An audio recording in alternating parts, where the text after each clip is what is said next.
Welcome, everybody, to the best panel in Davos, or at least the best panelists. I have Cristiano Amon, the CEO of Qualcomm. I have Arvind Krishna, the CEO of IBM. I have Julie Sweet. I have so many amazing CEOs here, the CEO of Accenture, and I have Suni Barta Mittal, the CEO of Barta Enterprises. So we have the whole world here. We have all kinds of technology.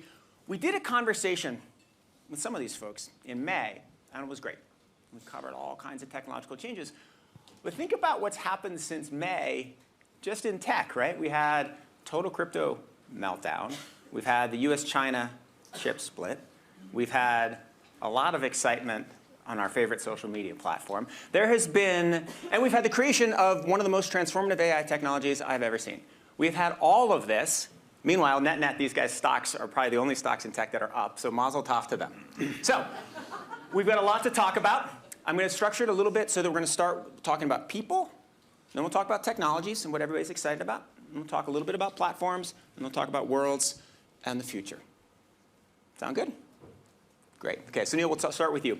So last night, I went to the PwC. Sorry, Julie. But I went to the PwC data report. We're all friends. And they mentioned something amazing. They surveyed US CEOs, so you guys.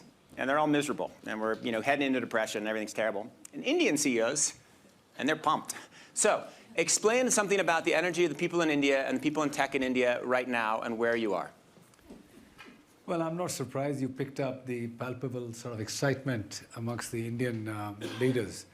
India is certainly on a move. There's no question about it. And it's just not on the surface. It's really deep down in the country. Almost every segment of our economy is moving very well. Consumption is going up. When we look at the world, there's a lot of gloom and doom. But within that, if you look at India, that's really very strong point or a center of hope for the world. And very rarely you have a confluence of a great resolve and terrific opportunities. China plus one has become really the norm in the world. Everybody's talking about being in India in addition to China, not necessarily in replacement to China. Europe plus one has started to be talked about because Europe is definitely weak, and they feel India could become a very important part of the supply chain of the world. And then you have a very strong leadership, which is absolutely determined to support business and grow. And there's a realization in the government, if we can have our business people succeed, there'll be enough money for us to do the social programs, which are also very deep and wide. 1.4 billion people, 320 million people in the age group of 6 to 16, aspiring to come into the mainstream in the next 10 years. We have a task cut out to do. But the good news is foreign direct investment is doubled from last year. International remittances by Indian diaspora is huge, over $100 billion. So in every respect, I think there is a momentum. And if we don't seize this opportunity now, when will we ever do it? We were having lunch with Georgieva Kristalina yesterday. She called out India specifically. They are the place which is likely to hold the hope. But within that, she spoke about India's digital vision, or the India's digital stack, which is much talked about. And to my mind, that has greatly assisted us to overcome and mitigate very important absence of hard infrastructure. So we've been able to sort of do our business without massive development of roads, ports, airlines, railways, which are on an accelerated path, but for a country like India, will take probably 10 or 15 years. Wonderful. Well, it's good to start with a dose of optimism. Let's talk a little bit about people mostly in this country. So, Julie, you have 750,000 employees, right? You have more employees than the state of Vermont, and ideally less stoned. I was listening to a podcast that you did the other day, or not, the other day I was listening to a podcast that you did. And you said something really interesting. You said when you interview people, you always ask them what they've learned recently, right? And actually, I was thinking about this when I was reading Sunil's biography. Sunil started in 1976 making bicycle parts. And he's turned that into getting 1.4 billion people online. So Julie would have hired him. Tell me why you asked that question, and tell me about the answers you're getting now. Well, one thing I want to add, though, to what Sunil said is, so of those 750,000 people, we have about 300,000 people in India. And what I would say is that our people in India are a huge source of innovation. And some of the best work we do in platforms is in India. And I think coming out of the pandemic, the work the Indian government and the private sector, including the companies here, did to help build the infrastructure, and that has been really important.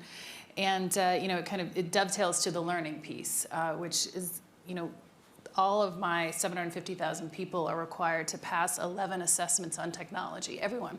I don't care if you work in the mailroom, we still have those, or you're on the line, and that's because learning is a core part of Accenture. And I hold my top 500 leaders accountable. We call it TQ. And it's both a testimony to the importance of technology, but a testimony to the importance of learning. And in fact, one of my favorite leadership characteristics that we look for, which is one of the reasons we ask that question, is we say you need to lead with excellence, confidence, and humility. And humility is important because leaders who have humility are learners and they form great teams.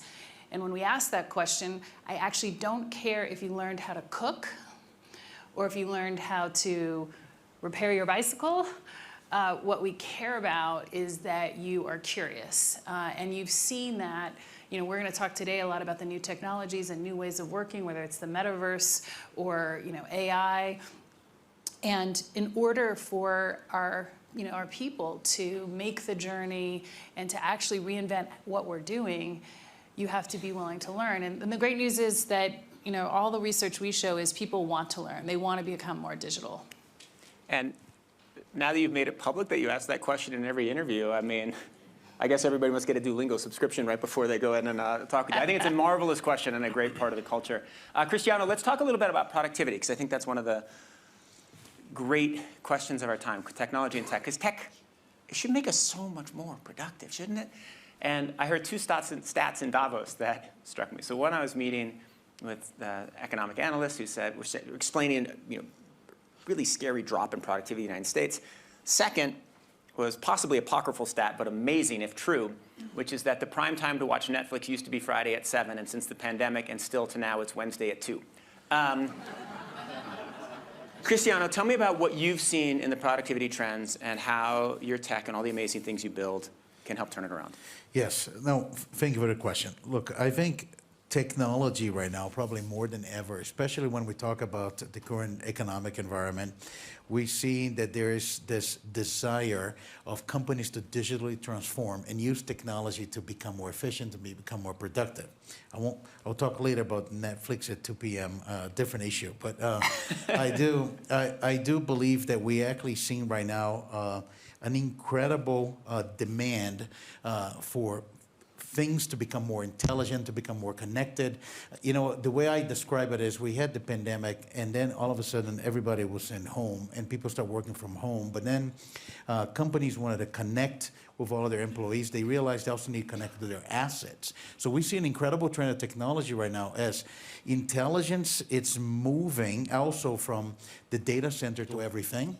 And companies are seeing as the digital transformation becomes a necessity for their companies to be competitive in our future digital economy, and I think technology is going to have a huge role in increasing productivity. Now, you touch on a different people issue. I think we all in different companies and in different ways have been moved to this hybrid work environment. Like from our perspective, when we look at the KPIs of anything, how we think about the time it takes to develop a chip, how we think about invention disclosures and all of this. We actually have seen KPIs improved. We're still, like everybody else, trying to understand how do you have the best of both worlds. I think there's a lot of advantages from flexibility, but also advantages of people to work together and collaborate together. So I think companies are now adjusting to this. So your overall productivity and innovation cycles has improved since the pandemic? During the years of 2020, 2021, we actually saw an acceleration of KPIs. We actually, for example, had more invention disclosures and patents during that period than the prior year. But what about 21 to 22? It's still the same. I think our KPI is still improving.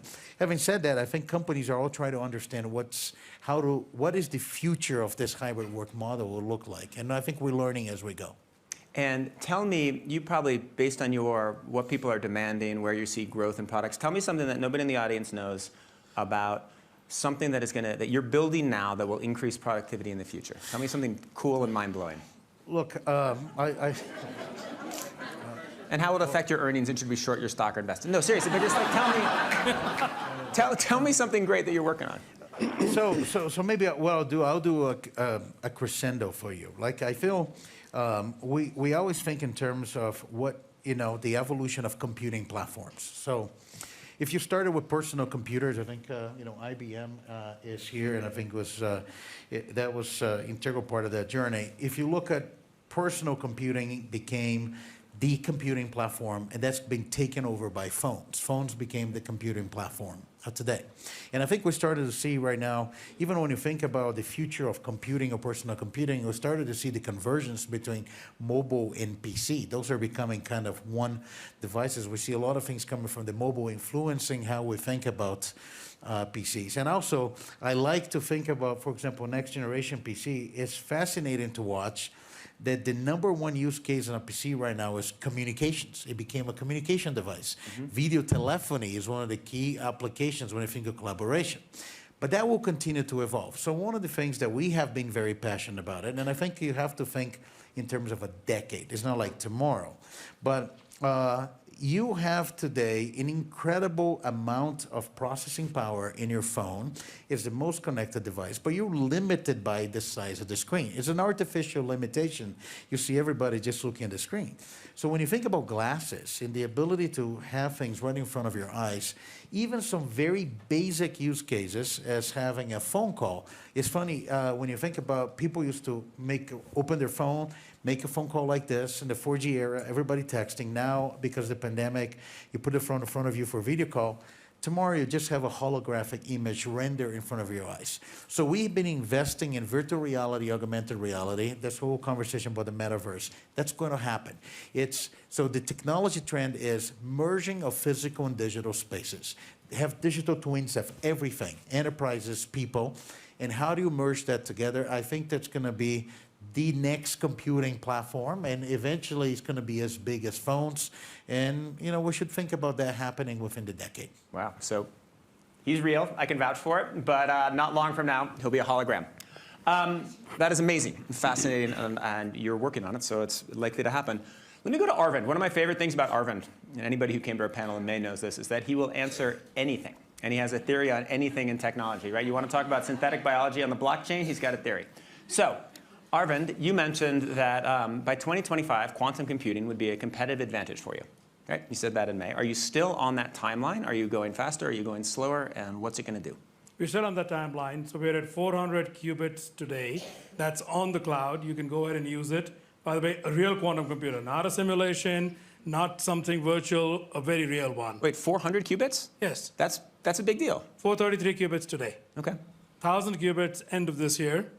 And then explain to the audience what don't explain all quantum physics works, because then we'll be here till tomorrow, but explain what 1,000 qubits means. Well, you can solve problems in material sciences. Imagine lithium hydride for electric car batteries. Imagine fertilizers.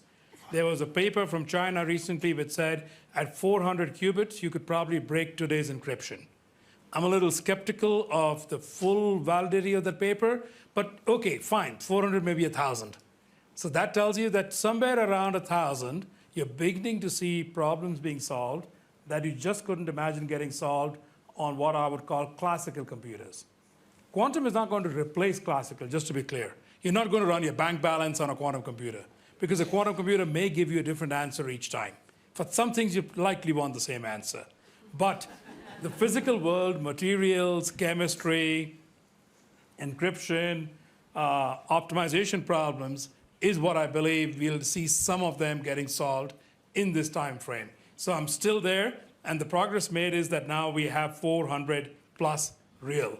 Wait, all right, so IBM is at 400 plus, you're heading to 1,000. You also said that cracking all encryption requires 400 to 1,000. So that leads to the obvious question, what will IBM do once it has cracked everybody here's passwords? We are very, very clear. So we have been out there for the last 10 years. We have actually been working on quantum proof encryption.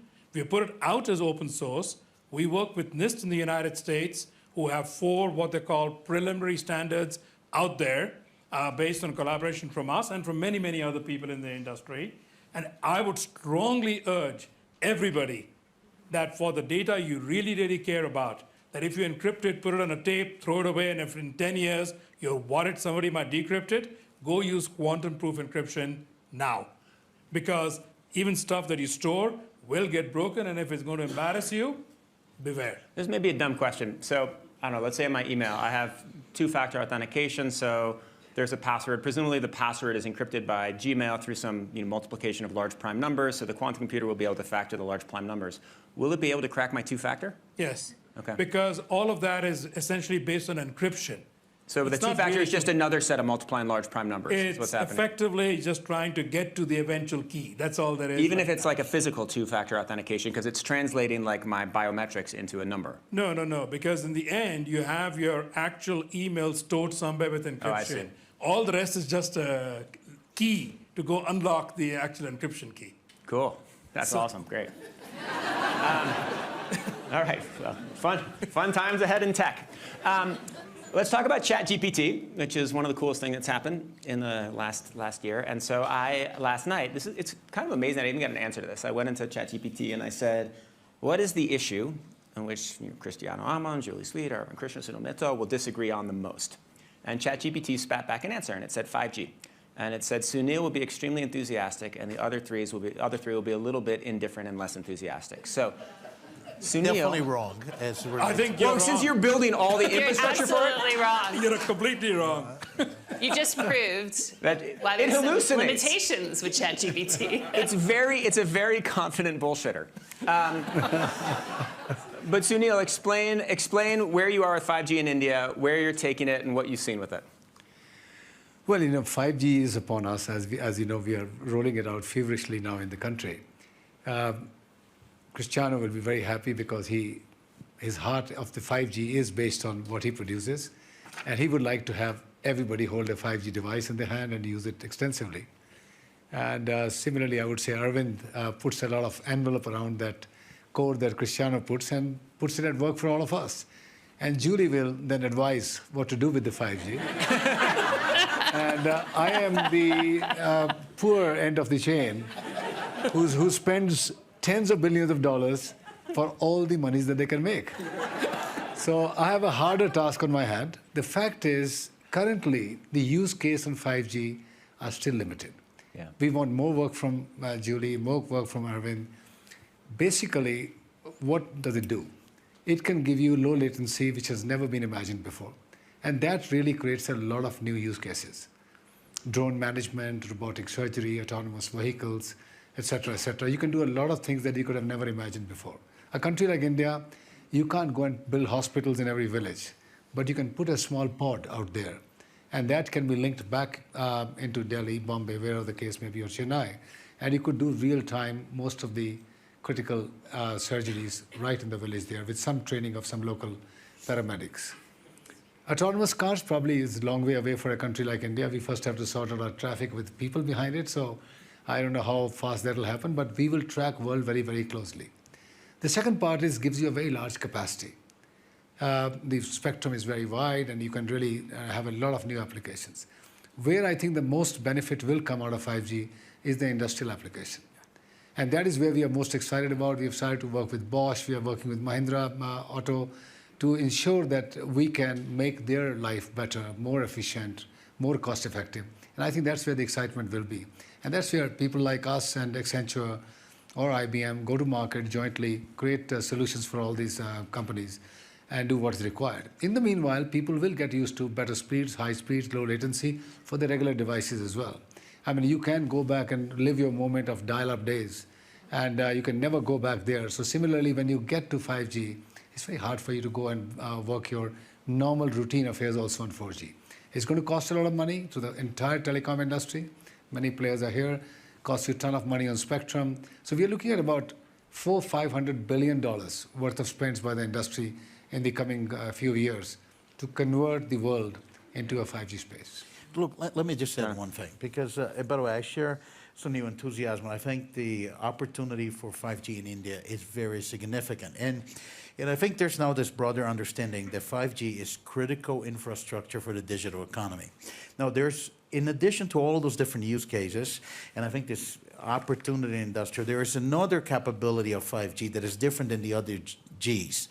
5G will democratize computing power. So when you think about this very high speed, low latency, think about a connection between the cloud and your device as if they were the same computer. So what happened is you have the ability to have computing power on demand running workloads on the cloud. And that's going to be very different. That allows basically every device that is 5G to have the ability to tap into as much computing power as you need. And I think that's going to be very instrumental while we think about some of the new use cases. Fascinating. Let's talk about ChatGPT for a minute. Are any of you integrating large language models, text-based chatbots into your business? I mean, we're trying it at The Atlantic. We're trying to figure out if you can write a chatbot that will be a guide to our archives. Short answer is absolutely yes, but not based on ChatGPT. Based on? Based on large language models have been around for a few years. I mean, like actually, you got to give credit to Google for coming up with the technology more than just OpenAI. Yeah. But it's also been technology that the large universities all over the world have been working on. And I would say that that answer of a large language model, whether you use the word foundation models, large language models, generative models, is going to be given. That is the technology. And the reason for that is that it actually lowers the cost of AI. It allows you to have multiple models off of one base. And that gives you so much speed advantage that all of us are going to be chasing it down. It is already the default standard that we use in most of our applications across IBM, including those that we deploy for our clients. So short answer on large language, I think it's beyond language. It's going to be a given language because code can be a form of language. Then you can go to what else can be a form of language, legal documents, regulatory work, etc. All of that is going to be there. And an example that nobody thinks about is chemistry. Oh, you can go to chemistry. Sounds great. So in chemistry, I mean, the materials world is a $7 trillion industry, I think, and a lot of it is wet lab based. But the ability to go do this using AI and models and generative is going to be massive before we even get to quantum. And it goes right back to industrial as well. I mean, we've been working on this for some time.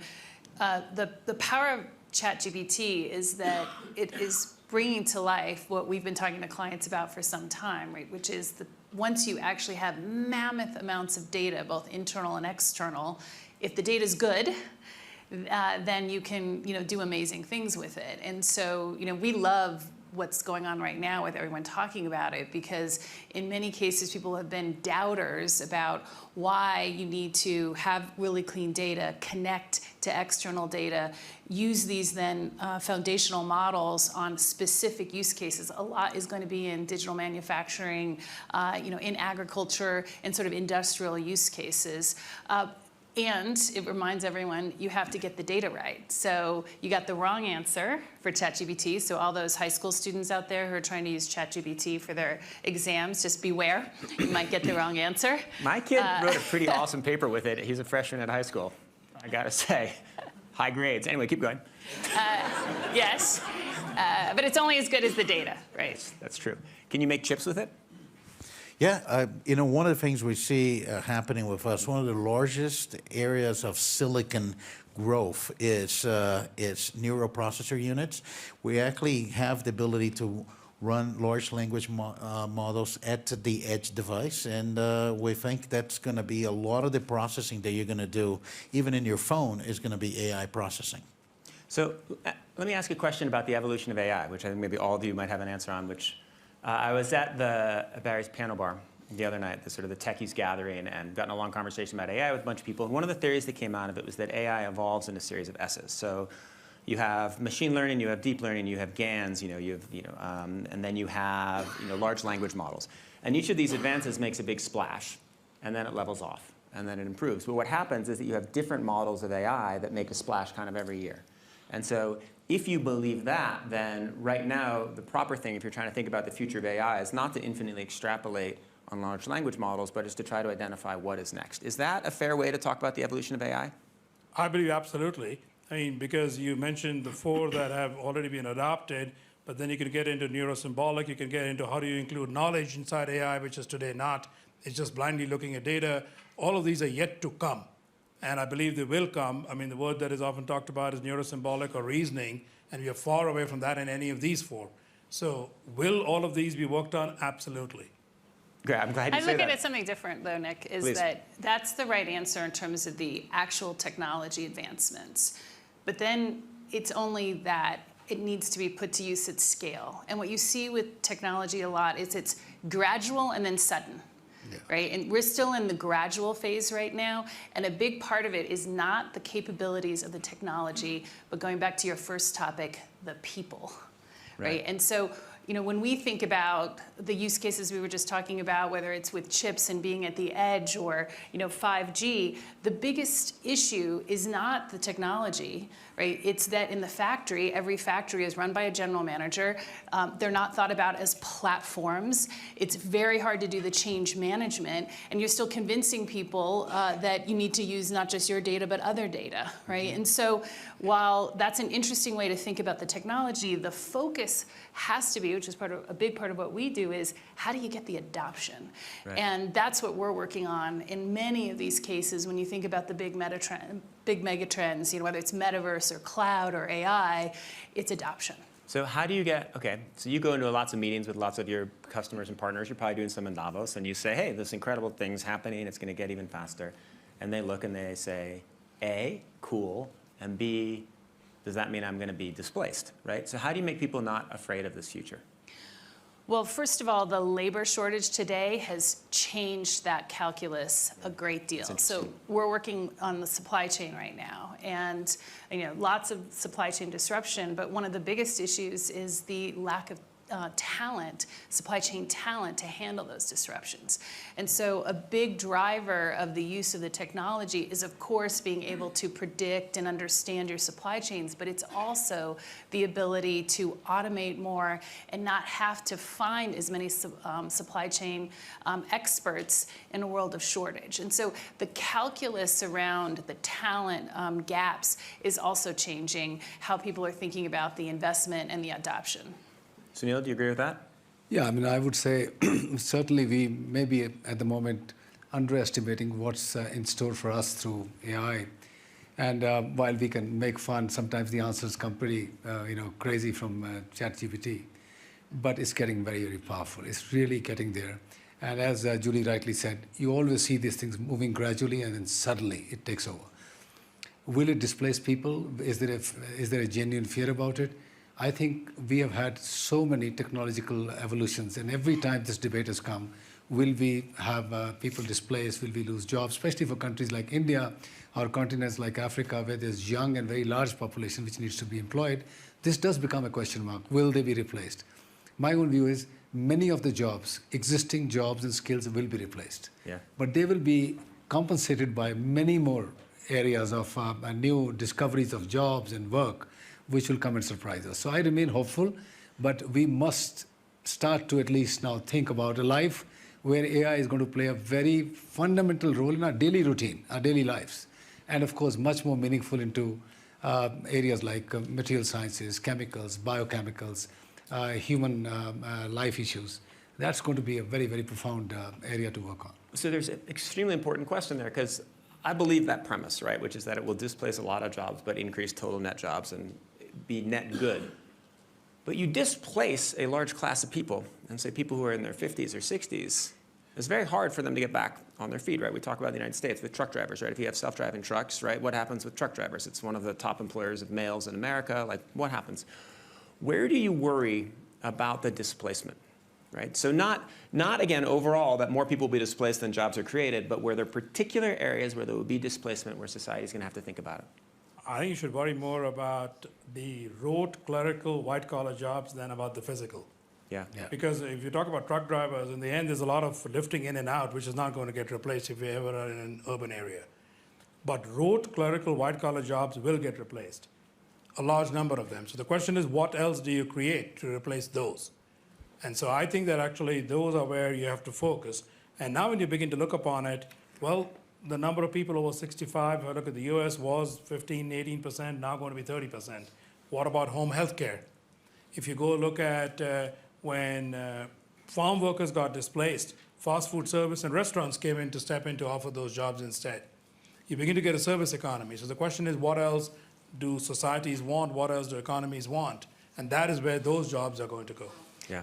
We spent a lot of time thinking about the solution to this, and the reality is countries have different demographics, right? You know, Japan is very different in terms of how they're thinking about labor because of their shortages than, say, in India with their demographics. But there is a common solution, and that is focusing on skills. And if we as companies and as governments focus on skills instead of jobs and roles, and you use the AI, which I think, by the way, things like ChatGPT are going to be fantastic for education, and you focus on how you then upskill, and if you understand what people's skills are, we have algorithms for our 740,000 people that we can run to say, who can we upskill for some hot new area? Because everybody who's client-facing, we have an inventory of their skills, and then we know how to reskill them. And so we believe the future for companies, or how do you thrive in the next decade? You access, you become a creator of talent, you unlock that talent. But for governments and schools, focusing on skills is how you're going to be able to take those workers and reskill them. And you kind of couple that with the excitement around digital literacy and the fact that, you know, those same clerical workers are using digital in their everyday life. And I think you've got real positive momentum for a solution. So if I can pass your 11 tests, I'll be in pretty good shape and have a good shot getting skilled? You will. You'll be in pretty good shape. Nice. I'm going to start studying. Cristiano, let's talk briefly about cars and where they're going. You were just at CES. You made a big splash. Everybody was talking about what you're building for cars. What do you think is exciting about the future of vehicles that people in the room here don't know? Look, we are actually super excited about the transformation happening in the automotive industry. And the way to think about it, the most simplistic form, right? Every car company right now, the questions are asked is, are you electrifying and then are you becoming digital? And the digital is actually really the most exciting part. The car is really becoming a connected computer on wheels. A couple of things that you see a big transformation in the car. First, you connect the car to the cloud. When the car is connected to the cloud 100% of the time, a lot of things change. You can think about a car as a distribution of content and services, from television to streaming of gaming, to the ability to have intelligent transportation as you look at all of the different cars connected in the network and how do they interact into the roads. You look at about the ability to have a number of different services. As you transform the digital experience of the car, actually, I like to tell the story because that's how we got into the automotive business, and it's been a very successful story for Qualcomm. In a short period of time, we're working with virtually all car companies. People will buy a little holder, put their phone in their driving with their phone on the dashboard. And that tells you that there are information that are very relevant for them that was not available in the car. They need to put their phone in there. So you see now a huge transformation of what the digital cockpit experience is. And you start to see things you didn't see before. You have all those screens, you're connected to the cloud. So at CES, we announced, for example, a partnership with Salesforce integrating the Snapdragon Digital Cockpit, because the car companies now have the direct relationship with their customers. It used to be done at the dealership, but now you're in constant communication with the car company. Why not do CRM from those screens of the car? We talk about, for example, I know it sounds crazy, but we talk about working in the office, working from home. What is it working in the car? Companies are now thinking about how do their collaboration experiences can be provided in the way that is relevant for you while you're driving. And then all the way to safety. And I think when we talk about autonomous driving, yes, you're going to have, at some point, fully autonomous cars, robotaxi. But I think the big opportunity is actually to think about a zero crash with assisted driving. I think ADAS and assisted driving, even with the driver behind the wheel, it should be part of every car, no different than ABS and airbags, and I think that also has the ability, besides safety, to make the whole traffic more efficient. So, bottom line, exciting time for the auto industry, massive technology transformation. I'm very excited because when I'm like scrolling Instagram when I'm driving, it's so much better now in your connected car, because I used to have to reach to my phone and like click the like button. No, let me ask you about self-driving quickly. Yes. There are lots of hypotheses on when it's going to come. So one, it's going to come once we finally are able to afford LiDAR on the cars, because LiDAR works better than cameras. Two, it's going to come when the roads are much better mapped and communicate with the cars. 3, it's really only going to come when you have people in sort of remotely who can operate the cars and take over if they get into trouble. 4, it's just going to come on our current path. What do you think? Look, you have to think about phases. For example, right now, we're big believer that you're going to see a much larger scale of even a level 3 or 3+ highway autopilot for assisted driving before you have fully autonomous driving. Fully autonomous driving, you started to see a lot for lower speed delivery vehicles. It's a different type of vehicle for delivery. That's going to happen. You can see, you started to see that already in campus.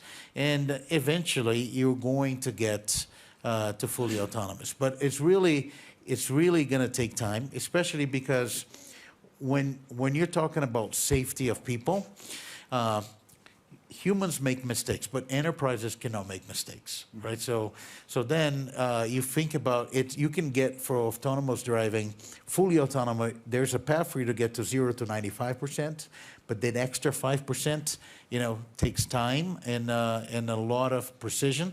So it's going to happen, but it's going to go to those phases. All right, let's talk about a few other big things. Julie, let's talk about the metaverse for a second. You onboard all of your employees. You start giving them their tests in the metaverse.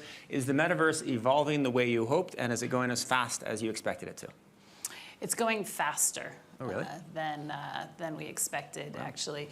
And that is because it's really tapping into human need.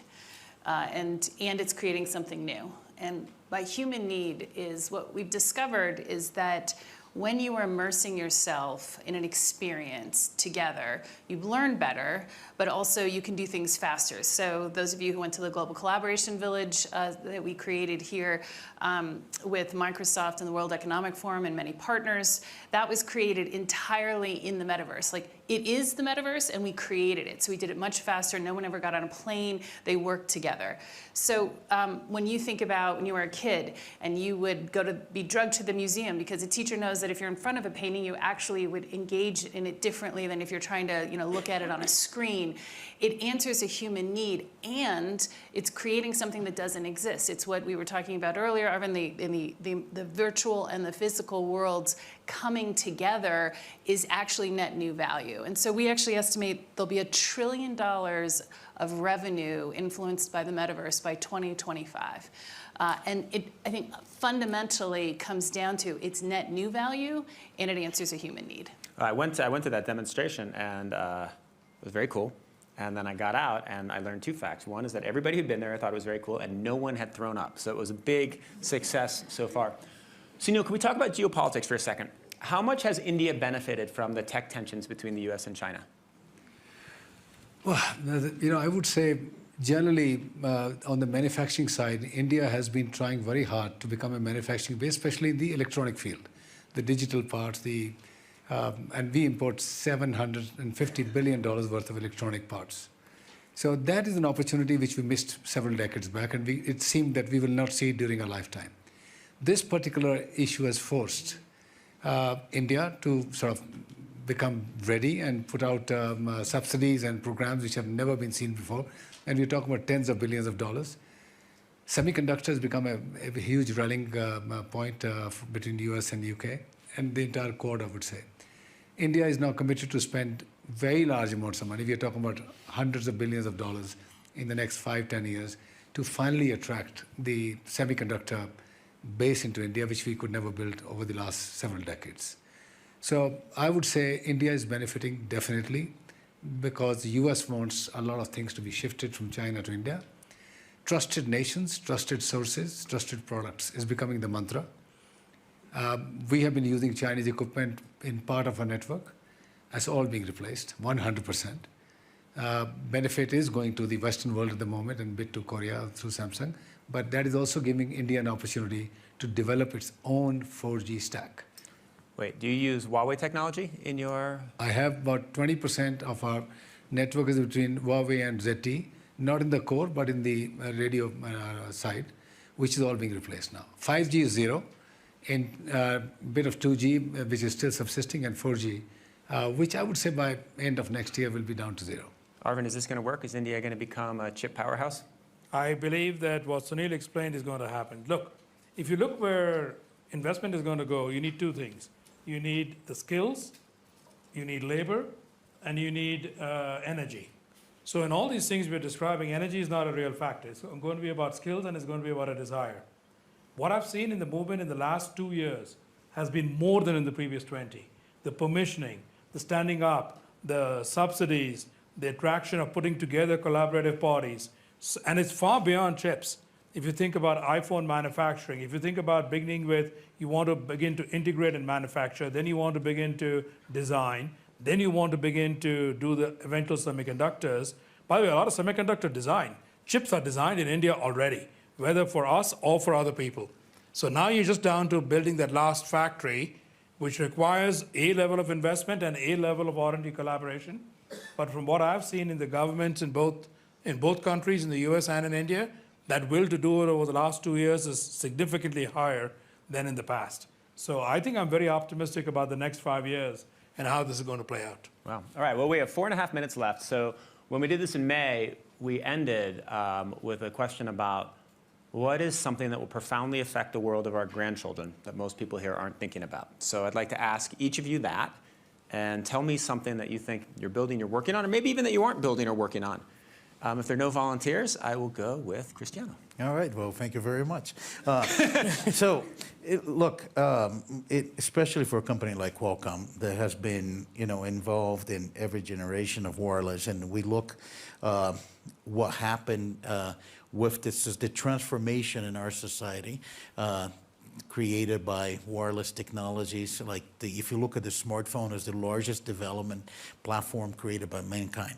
I think the future is very bright because of technology, because we are building really a global interconnected society. It makes distances much smaller. The world is a much smaller place right now than it used to be before, and I think that trend will continue. We expect as technology continues to evolve, I think we're gonna basically continue to see more tools to enhance the human potential and continue to build this global interconnected Will our society. grandchildren still use these things all the time, or will it have been replaced by glasses, IoT, other stuff? I think you're gonna have your phone. Eventually, you're gonna have a companion glasses that go along your phone, and then you're just gonna have the glasses. Because the car is an interesting metaphor where the use of the phone has kind of disappeared, right? And it's possible that eventually you'll have technology here, you'll have technology here, you'll have, Yes. will we actually need to carry this darn thing? Yes. There's this huge potential, and that's what actually drive a lot of the diversification of our company and the expansion to all the other industries. The technology that you find today in your phone, you can simply think about this future where every other device could have the same technology. And it's going to be intelligent, it's going to be connected, and we're going to be providing information for you in real time. All right. Arvind, craziest thing we haven't talked about yet. The impact of quantum on energy and food. If you think about it, bacteria, algae, various other things in nature are incredibly efficient at how they leverage and produce energy in food. Quantum is going to unlock those and make that available to the entire population. Because quantum is particularly good at mapping human nature, nature? Quantum is essentially nature. So quantum computers work literally in trying to replicate quantum physics and quantum mechanics.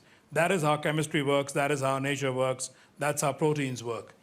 It's going to take us a while, but I believe that unlocking those mysteries then unlocks massive potential for us. All right. That's optimistic. We're starting with optimism, we're ending with optimism. Well, maybe, we'll see. Julie might get dystopic. Julie, what's interesting for you right now? I'm gonna take a different tactic. Business school curriculum is being rewritten right now. So we just put out a report this morning that says 8% of companies have become reinventors, where they truly understand technology and are reinventing every part of their enterprise, and they will do so continuously. That will profoundly change. It's creating new performance frontiers for industries, and that will profoundly change the life of our grandchildren. Wow. Sunil? Well, I see our grandchildren being in a very different world. We will see democratizing of massive amount of available products and services that are currently available to the elite or the wealthy. That will get democratized. Sitting like this in a metaverse, you will have probably a few million people join from the world, experience this, what we are experiencing here today. On the healthcare side, again, they will sort of look back and wonder why our forefathers couldn't sort of live that much longer that we are living, and they couldn't deal with those diseases that were there at that time. So you're going to see benefit of technology really getting down into the people's lives on a daily basis. And they will live a very, very different life than us. What would the average lifespan of our grandchildren be? Let's say right now it averages out to 75 across the countries we live in. What will it be for our grandchildren? I mean, people talk about children who are being born today in Western Europe will get to live to 120 years. So can we say that in emerging worlds, we will get to see at least 100 plus? Amazing. All right. Thank you so much. That was a wonderful panel. Cristiano, Arvind, Julie, Sunil. Thank you so much.